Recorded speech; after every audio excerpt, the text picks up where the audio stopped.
Shalom Bapak Ibu kadang kinasih nyawiji kalian kula wonten ing dinten anyar menika Senin 8 Juni 2026 kula Pendeta Yusuf Sugino STH saking GKJ Nggadak Sukoharjo. Sakmangke kita badhe nalesi menapa ingkang dados tanggel jawab tuwin ayahan kita. Sesarengan kita ngatosaken jejer ingkang sampun kacawisaken. Wigatosing kasucening gesang, mulane payo kita padha nucakake badan kita saka sakrupaning jejembering daging. 2 Korinto bab 7 ayat ingkang kaping 9. Bapak Ibu kadang kinasih wonten ing gesang padintenan kita asring mireng tetembungan resik lan boten resik. Nanging resik ing ngriki boten namung babakan lahiriah kemawon, ananging ugi ngemot makna rohani. Ayat-ayat ing dinten menika ngajak kita ningali sepinten wigatosipun kasucening gesang wonten ing lampahing pangibadah lan ing sambetan kita kalian Gusti Allah. Kaimaman bab ingkang kaping gangsal welas ayat selawe dumugi 3 setunggal lan ugi bab 21 ayat sepisan dumugi 9. Mratélakaken bab pangibadah ingkang suci.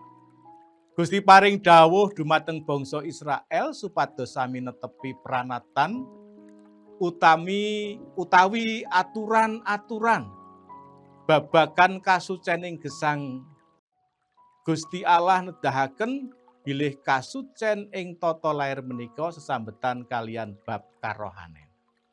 Wontenipun paugeran menika ndadosaken kita enget bilih saben tiyang ingkang sowan ing ngarsanipun Gusti Allah kedah suci lahir batin.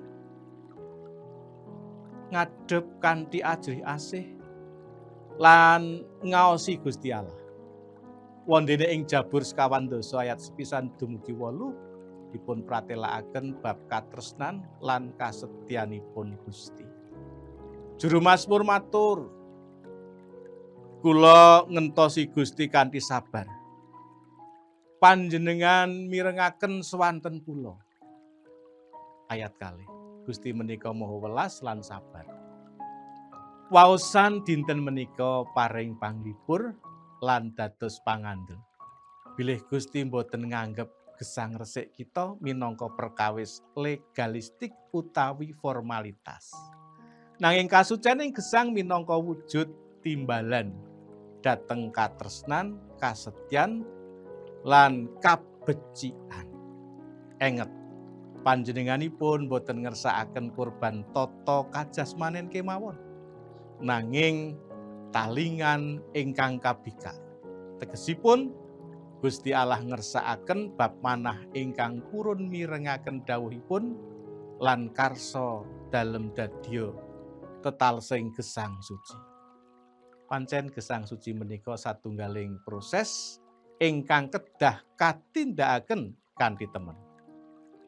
Serat 2 Korinta bab 6 ayat 11 dumugi 2 Korinta 7 ayat 2 nandhesaken gambaranipun tiyang ingkang dipun pindah saking pepeteng lumebet ing pepadang.